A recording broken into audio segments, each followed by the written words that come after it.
ओम नमः शिवाय। शिव जी सदा सहाय। ओम नमः शिवाय। गुरु जी सदा सहाय। संगत जी देखो, आज आपको स्वयं महादेव के दर्शन होंगे गुरु जी के तिलक में। देखो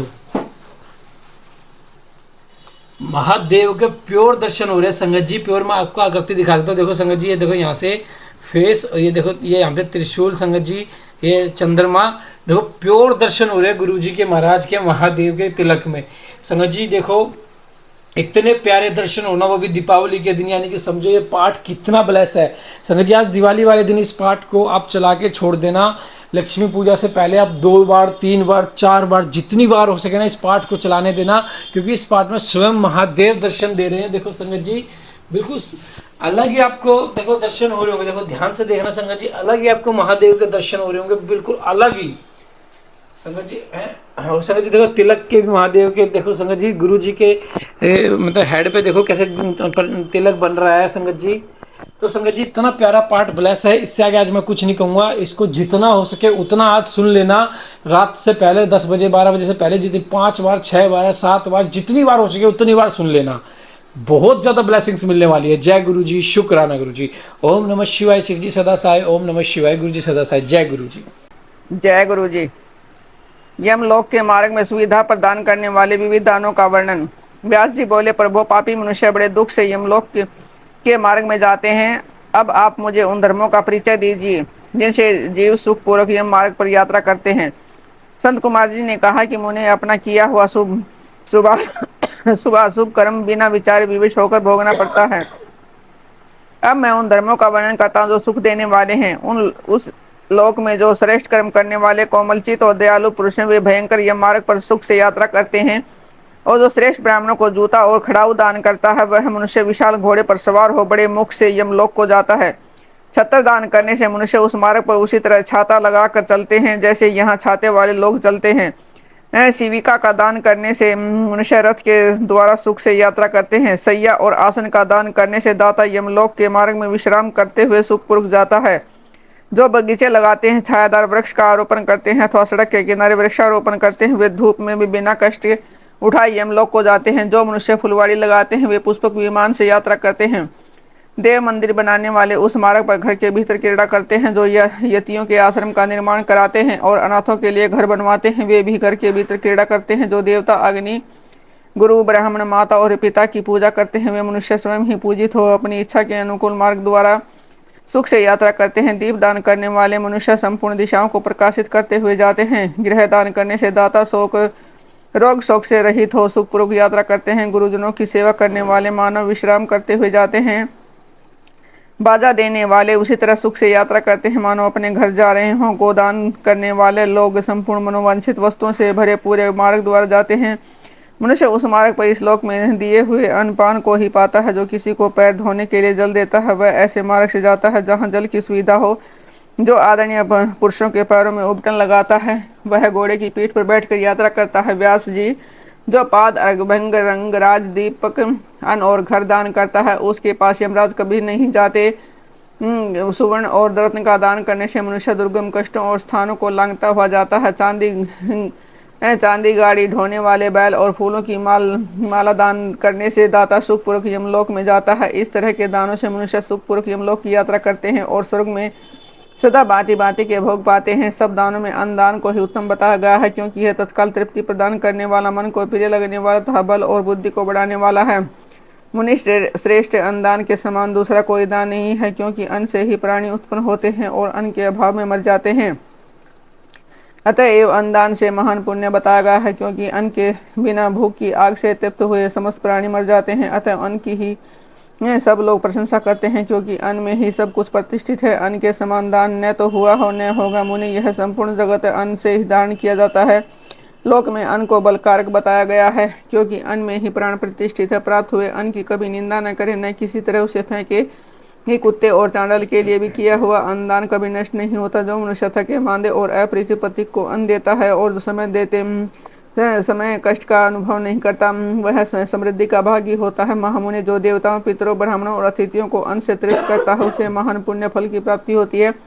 अन्न और जल का दान शूद्र और ब्राह्मण के लिए भी समान रूप से महत्व रखता है। अन्न की इच्छा वाले पुरुष से उसका गोत्र, शाखा, स्वाध्याय और देश नहीं पूछने चाहिए। अन्न साक्षात ब्रह्मा है, अन्न साक्षात विष्णु और शिव है। इसलिए अन्न के समान दान ने हुआ उन्हें होगा। जो पहले बड़ा भारी पाप करके भी पीछे अन्न का दान करने वाला हो जाता है, वह सब पापों से मुक्त होकर स्वर्गलोक में जाता है। अन्न, जल, घोड़ा, गौ, वस्त्र, सैया, छत्र और आसन, इन 8 वस्तुओं के दान यमलोक के लिए उत्तम माने गए हैं। इस प्रकार दान विशेष रूप से मनुष्य विमान पर बैठकर धर्मराज के नगर में जाता है, इसलिए सबको दान करना चाहिए। माम उन्हें जो इस प्रसंग को सुनता अथवा श्राद्ध में ब्राह्मणों को सुनाता है, उसके पितरों को अक्षय अन्नदान प्राप्त होता है। जल दान, जलाशय निर्माण, वृक्षारोपण, सत्य भाषण और तप की महिमा। संत कुमार जी कहते हैं कि व्यास जी, जल दान सबसे श्रेष्ठ है। वह सब दानों में सदा उत्तम है, क्योंकि जल कभी भी जीव समुदाय को तृप्त करने वाला जीवन कहा गया है। इसलिए बड़े स्नेह के साथ अनिवार्य रूप से प्रापादान पोसला चलाकर दूसरों को पानी पिलाने का प्रबंध करना चाहिए। जलाशय का निर्माण इस लोक और परलोक में भी महान आनंद की प्राप्ति कराने वाला होता है। यह सत्य है, इसमें संशय नहीं है। इसलिए मनुष्य को चाहिए कि वह कुआं, बावड़ी और तालाब बनवाए। कुएं में जब पानी निकल आता है, तब वह पापी पुरुष के पाप कर्म का आधा भाग हर लेता है तथा सत्कर्म में लगे हुए मनुष्य के सदा समस्त पापों को हर लेता है। जिसके खुदवाए हुए जलाशय में गौ, ब्राह्मण तथा साधु पुरुष सदा पानी पीते हैं, वह अपने सारे वंश का उद्धार कर देता है। जिसके जलाशय में गर्मी के मौसम में भी अनिवार्य रूप से पानी टिका रहता है, वह कभी दुर्गम एवं विषम संकट को नहीं प्राप्त होता। जिसके पोखरे में केवल वर्षा ऋतु में जल ठहरता है, उसे प्रतिदिन अग्निहोत्र करने का फल मिलता है। ऐसे ब्रह्मा जी का कथन है, जिसमें तड़ांग में शरत काल तक जल ठहरता है, उसे सहस्त्र गोदान का फल मिलता है। इसमें संशय नहीं है। जिसके तालाब में हेमंत और शिशिर ऋतु तक पानी मौजूद रहता है, वह बहुत सी स्वर्ण मुद्राओं की दक्षिण से युक्त यज्ञ का फल प्राप्त पाता है। जिसके सरोवर में वसंत और ग्रीष्म काल तक पानी बना रहता है, उसे अतिरात्र और अश्वमेघ यज्ञों का फल मिलता है। ऐसा मनीषी और महात्माओं का कथन है। मुनिवर व्यास जीवों को तृप्ति प्रदान करने वाले जलाशय के उत्तम फल का वर्णन किया गया है। अब वृक्ष लगाने में जो गुण है, उसका वर्णन सुनो। जो वीरान एवं दुर्गम स्थानों में वृक्ष लगाता है, वह अपनी बीती तथा आने वाली संपूर्ण पीढ़ियों को तार देता है। इसलिए वृक्ष अवश्य लगाना चाहिए। वृक्ष लगाने वाले के पुत्र होते हैं, इसमें संशय नहीं है। वृक्ष लगाने वाला पुरुष परलोक में जाने पर अक्षर लोकों को पाता है। पोखरा खुदवाने वाला, वृक्ष लगाने वाला, यज्ञ कराने वाला, जो द्विज है वह तथा दूसरे सत्यवादी पुरुष हैं, वे स्वर्ग से कभी नीचे नहीं गिरते। सत्य ही परम ब्रह्म है, सत्य ही परम तप है, सत्य ही श्रेष्ठ यज्ञ है, सत्य ही उत्कृष्ट शास्त्र ज्ञान है। सोए हुए पुरुषों में सत्य ही जागता है, सत्य ही परम पद है, सत्य से ही पृथ्वी टिकी हुई है और सत्य में ही सब कुछ प्रतिष्ठित है। तप, ज्ञान, यज्ञ, पुण्य, देवता, ऋषि और पितरों का पूजन, जल और विद्या, ये सब सत्य पर ही अवलंबित है। सबका आधार सत्य ही है। सत्य ही यज्ञ, तप, दान, मंत्र, सरस्वती देवी का ब्रह्मचर्य है। ओंकार भी सत्य रूप ही है। सत्य से ही वायु चलती है, सत्य से ही सूर्य तपता है, सत्य से ही आग जलाती है और सत्य से सर्व टिका हुआ है। लोक में संपूर्ण वेदों का पालन तथा संपूर्ण तीर्थों का स्नान केवल सत्य से सुलभ हो जाता है। सत्य से सब कुछ प्राप्त होता है, इसमें संशय नहीं। एक सहस्त्र अश्वमेघ और लाखों यज्ञ एक और तराजू पर रखे जाए और दूसरी ओर सत्य हो, तो सत्य का ही पलड़ा भारी होता है। देवता, पितर, मनुष्य, नाग, राक्षस, चराचर प्राणियों सहित समस्त लोग सत्य से ही प्रसन्न होते हैं। सत्य को परम धर्म कहा गया है, सत्य को ही परम पद बताया गया है और सत्य को ही परमात्मा कहते हैं। इसलिए सदा सत्य बोलना चाहिए। सत्य प्राण मुनि अत्यंत दुष्कर तप करके स्वर्ग को प्राप्त हुए हैं तथा सत्य धर्म में अनुरक्त रहने वाले सिद्ध पुरुष भी सत्य से ही स्वर्ग के निवासी हुए हैं। अतः सदा सत्य बोलना चाहिए। सत्य से बढ़कर दूसरा कोई धर्म नहीं है। सत्य रूपी तीर्थ अगाध, विशाल, सिद्ध एवं पवित्र जलाशय है। इसमें योग युक्त होकर मन के द्वारा स्नान करना चाहिए। सत्य को परम पद कहा गया है। जो मनुष्य अपने लिए, दूसरों के लिए अथवा अपने बेटे के लिए भी झूठ नहीं बोलते, वे ही सर्वगामी होते हैं। वेद, यज्ञ तथा मंत्र ये ब्राह्मणों के सदा निवास करते हैं, परंतु असत्यवादी ब्राह्मणों में इनकी प्रतीति नहीं होती। अतः सदा सत्य बोलना चाहिए। तदंतर तप की बड़ी भारी महिमा बताते हुए संत कुमार जी ने कहा कि मुझे संसार में ऐसा कोई सुख नहीं है जो तपस्या के बिना सुलभ होता है। यह तप से ही सारा सुख मिलता है। इस बात को वेद वेता पुरुष जानते हैं। ज्ञान, विज्ञान, आरोग्य, सुंदर रूप, सौभाग्य तथा शाश्वत सुख तप से ही प्राप्त होते हैं। तपस्या से ही ब्रह्मा बिना परिश्रम के ही संपूर्ण विश्व की सृष्टि करते हैं।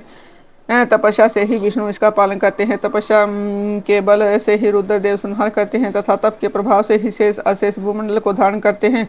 वेद और पुराणों के स्वाध्याय विविध प्रकार के दान की महिमा, नरकों का वर्णन तथा उनमें गिराने वाले पापों का दिग्दर्शन, पापों के लिए सर्वोत्तम प्रायश्चित, शिव स्मरण तथा ज्ञान के महत्व का प्रतिपादन। संत कुमार जी कहते हैं, मुने जो वन में जंगली फल मूल खाकर तप करता है और जो वेद की एक ऋचा का स्वाध्याय करता है, इन दोनों का फल समान है।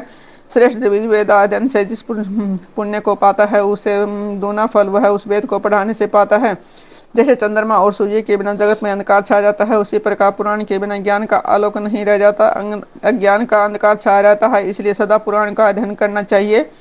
अज्ञान के कारण नरक में पड़कर सदा संतृप्त होने वाले लोग को जो शास्त्र का ज्ञान देकर समझाता है वह पुराण वक्ता अपनी इसी महत्ता के कारण सदा पूजनीय है। जो साधु पुरुष पुराण वक्ता विद्वान को दान का पात्र समझकर बड़ी प्रसन्नता के साथ उसे उत्तम वस्तु देता है वह परम गति को प्राप्त होता है। जो सुपात्र ब्राह्मण को भूमि, गौ, रथ, हाथी और सुंदर घोड़े देता है उसके पुण्य फल का वर्णन सो वह इस जन्म में और परलोक में भी संपूर्ण अक्षय मनोरथों को पा लेता है तथा असमय यज्ञ के फल का विभागी होता है। मुनीश्वर जो पुरुष भगवान शिव की कथा सुनता है वह कर्मों के विशाल मन को जलाकर संसार से तर जाता है, और जो 2 घड़ी, 1 घड़ी अथवा एक अक्षण विभक्ति भाव से भगवान शिव की कथा सुनते हैं उनकी कभी दुर्गति नहीं होती। मुने संपूर्ण दानों अथवा संपूर्ण योगों में जो पुण्य होता है वही फल शिव पुराण सुनने से अविचल रूप में प्राप्त हो जाता है। व्यास जी विशेषतः कलयुग में पुराण श्रवण के सिवा मनुष्य के लिए दूसरा कोई श्रेष्ठ धर्म नहीं है, वही उनके लिए मोक्ष एवं ध्यान रूपी फल देने वाला बताया गया। शिव पुराण का श्रवण और शिव नाम का कीर्तन मनुष्यों के लिए कल्पवृक्ष का रमणीय फल है, इसमें संशय नहीं है। यज्ञ, दान, तप और तीर्थ सेवन जो फल मिलता है उसी को मनुष्य पुराणों के श्रवण मात्र से पा लेता है। प्रतिदिन सुपात्र लोगों को बड़े बड़े दान देने चाहिए, वे दान दाता के उद्धारक होते हैं। विप्र, सुवर्ण दान, गोदान और भूमि दान ये पवित्र दान है जो दाता को तो तारते ही हैं, लेने वालों का भी उद्धार कर देते हैं। सुवर्ण दान, गोदान और पृथ्वी दान इन श्रेष्ठ दानों को करके मनुष्य सब पापों से मुक्त हो जाता है। तुला दान की बड़ी प्रशंसा की गई है। गौ और पृथ्वी के दान की भी प्रशस्त एवं समान शक्ति वाले हैं, परंतु सरस्वती का दान इन सबसे अधिक उत्तम है।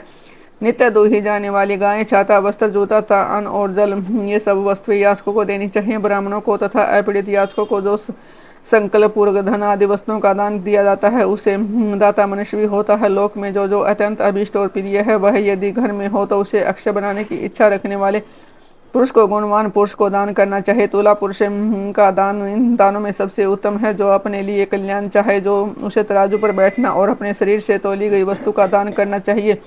दिन में, रात में, दोनों संध्याओं के समय, दोपहर में, आधी रात के समय तथा भूत, वर्तमान और भविष्य तीनों कालों में मन, वाणी और शरीर द्वारा किए हुए सारे पापों को तुला पुरुष का दान दूर कर देता है। इसके बाद ब्रह्मांड दान का महात्म्य एवं ब्रह्मांड का वर्णन करके संत कुमार जी ने कहा कि मुनिवरों में श्रेष्ठ व्यास पाताल लोक से ऊपर जो नरक है उनका वर्णन मुझसे सुनो। पापी पुरुष उन्हीं में यातनाएं भोगते हैं। रौरव, शुकर, रोध है, ताल, विश्वसन तथा विशेषण, महाजवाल, तप्त कुंभ, लवन, चोर, विलोहित, पीप बहाने वाली, वैतरणी, कृमि या कृमि भोजन, कृष्ण, असी, पत्र, वन, दारुण, लाला भक्ष, प्यूब है, पाप, वहिंजवाल, अधशिरा, संदस, काल सूत्र, तमस, अभिचि, रोधन, शव भोजन, अप्रतिष्ठित, महारौरव और सालमली इत्यादि बहुत से दुखदायक नरक हैं। वहाँ हैं व्यास जी। उनमें जो पाप कर्म परायण पुरुष पकाए जाते हैं उनका कर्मशः वर्णन करता हूँ, सावधान होकर सुनो। जो मनुष्य ब्राह्मणों, देवताओं तथा गौओं के लिए हितकर कार्यों के सिवा अन्य किसी कार्य के लिए झूठी गवाही देता है अथवा सदा झूठ बोलता है वह रौरव नरक में जाता है। जो वरुण की हत्या और सुवर्ण की चोरी करने वाला, गाय को कठघरे में बंद करने वाला, विश्वासघाती, शराबी, ब्रह्म हत्या, दूसरों के द्रव्य का अपहरण करने वाला तथा इन सब का संगी है वह मरने पर तत्कुंभ नामक नरक में जाता है। गुरु के वध से भी इसी नरक की प्राप्ति होती है। बहन, माता, गौता, पुत्री का वध करने से भी तत्कुंभ में ही गिरना पड़ता है। साध्वी स्त्री को बेचने वाला, अधिक ब्याज लेने वाला, केस विक्रय करने वाला था, अपने भक्त को त्यागने वाला भी ये सब पापी तप्त लोहा नामक नगर में पकाए जाते हैं। जो नराधम गुरुजनों का अपमान करने वाला तथा उनके प्रति दुर्वचन बोलने वाला है, जो वेद की निंदा करने वाला, वेद बेचने वाला तथा अगम्य स्त्री से संभोग करने वाला, वे सबके सवन लवण नामक नरक में जाते हैं। चोर विलोहित नामक नगर में गिरता है। मर्यादा को दूषित करने वाले पुरुष की भी ऐसी ही गति होती है। जो पुरुष देवता, ब्राह्मण और पितृ गण से द्वेष करने वाला है तथा जो रत्न को दूषित करता है तथा कृमि भक्ष नामक नरक में पड़ता है। जो दूषित यज्ञ दूसरों को हानि पहुंचाने के लिए चारिक प्रयोग या हिंसा प्रधान तामस ये करता है वह कृमि से नामक नरक में पड़ता है। जो नराधम, पितृगण, देवगण और तृतीयों को छोड़कर बैल वैष्णव देव के द्वारा देवता आदि का भाग उन्हें अर्पण किए बिना ही भोजन कर लेता है वह उग्र लाला भक्ष नरक में गिरता है। जो शस्त्र समूहों का निर्माण करता है, वह भी उसी में जाता है। जो द्विज अत्यंत सेवा में लेता है, असत दान ग्रहण करता है, यज्ञ के अन्य अधिकारियों की यज्ञ कराता है और अभक्ष भक्षण करता है, वे सब के सब रुधिरोध नामक नरक में गिरते हैं। जो सोमरस को बेचने वाले हैं उनकी भी यही गति होती है। यज्ञ और ग्राम को नष्ट करने वाला तो घोर वैतरणी नदी में पड़ता है। जो नई जवानी से मत वाले हो, धर्म की मर्यादा को तोड़ते हैं, अपवित्र आचार विचार से रहते हैं और छल कपट से जीविका चलाते हैं, वे कीर्तन नामक नरक में जाते हैं। जो अकारण ही वृक्षों को काटता है वह आशी पत्रवन नामक नरक में जाता है। भेड़ों को बेचकर जीविका चलाने वाला था, पशुओं की हिंसा करने वाले कसाई वहीन जवाल नामक नरक में गिरते हैं। भ्रष्टाचारी ब्राह्मण क्षत्रिय वैश्य था, जो कच्चे खपड़ों तथा ईंट आदि को पकाने के लिए पजामे में आग देता है, वह उसी वहीन जवाल नरक में गिरते हैं। जो व्यर्थों का लोप कराने वाले तथा अपने आश्रम से गिरे हुए हैं, वे दोनों ही प्रकार के पुरुष अत्यंत दारुण संद से नामक नरक की यातना में पड़ते हैं। जो ब्रह्मचारी होकर भी सौपन में वीर्य सकलन करते हैं और जो पुत्रों से विद्या पढ़ते हैं, वे सौ भोजन नामक नरक में गिरते हैं। इस तरह ये और भी सैकड़ों हजारों नरक है, जिसमें पाप कर्मी प्राणी यातनाओं की आग में पड़कर पकाए जाते हैं। उन उपयुक्त पापों के समान और भी सहस्र पाप कर्म हैं, जिनके नरकों में पड़कर मनुष्य भोगा करते हैं। जो लोग मन, वाणी और क्रिया द्वारा अपने वर्ण और आश्रम के विरुद्ध कर्म करते हुए नरक में गिरते हैं। नरक में सिर नीचा करके लटकाए गए प्राणी स्वर्गलोक में रहने वाले देवताओं को देखा करते हैं और देवता लोक में नीचे दृष्टि डालने पर उन सभी अधोमुख नरकों की जीवों को देखते हैं। पापी लोग नरक भोग के अतंतर कर्मशय उन्नति करते हुए स्थावर कृत्रिम जलचर पक्षी पशु मनुष्य धर्मात्मा मानव देवता था मुमुक्षु होते और अंत में मोक्ष प्राप्त कर लेते हैं। जितने जीव स्वर्ग में हैं उतने ही नरक में हैं। जो पापी पुरुष अपने पाप का प्रायश्चित नहीं करता वे नरक में जाते हैं। काली नंदन स्वयंभू मुने ने महान पापियों के लिए महान और लघु पापों के लिए लघु प्रायश्चित बताए हैं। उन अशेष पाप कर्मों के लिए जो प्रायश्चित संबंधी कर्म बताए गए हैं, उन सब में भगवान शंकर का समण ही सर्वश्रेष्ठ प्रायश्चित है। जिन पुरुषों के चित्त में पाप कर्म करने के अत्यंतर पश्चाताप होता है, उसके लिए तो एकमात्र भगवान शिव का समण ही सर्वोत्तम प्रायश्चित है।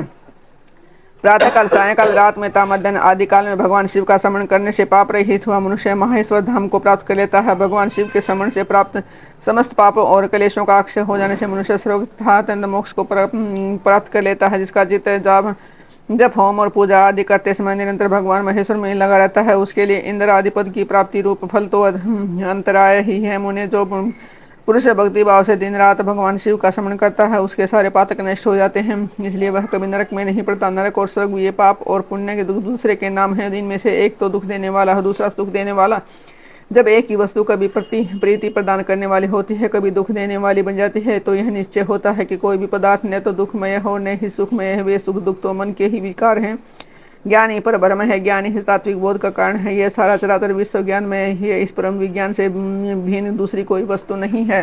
जय गुरु जी, शुक्राना गुरु जी, अनंत अनंत शुक्राना। संगत जी, आज दिवाली वाले दिन आप शिव पुराण का पाठ सुन रहे हो, इससे बड़ी ब्लेसिंग्स तो कुछ हो ही नहीं सकती। हर 7 तारीख को गुरु जी के लंगर सेवा संगत जी जरूर अपना अपना कंट्रीब्यूशन करें जितना भी हो सके और इस लंगर सेवा को बढ़ाएं ताकि गुरु जी सबको ब्लेस करें। जय गुरु जी, शुक्राना गुरु जी, अनंत अनंत शुक्राना, लख लख बार शुक्राना, हर चीज का शुक्राना, हर सांस का शुक्राना। जय गुरु जी, शुक्राना गुरु जी।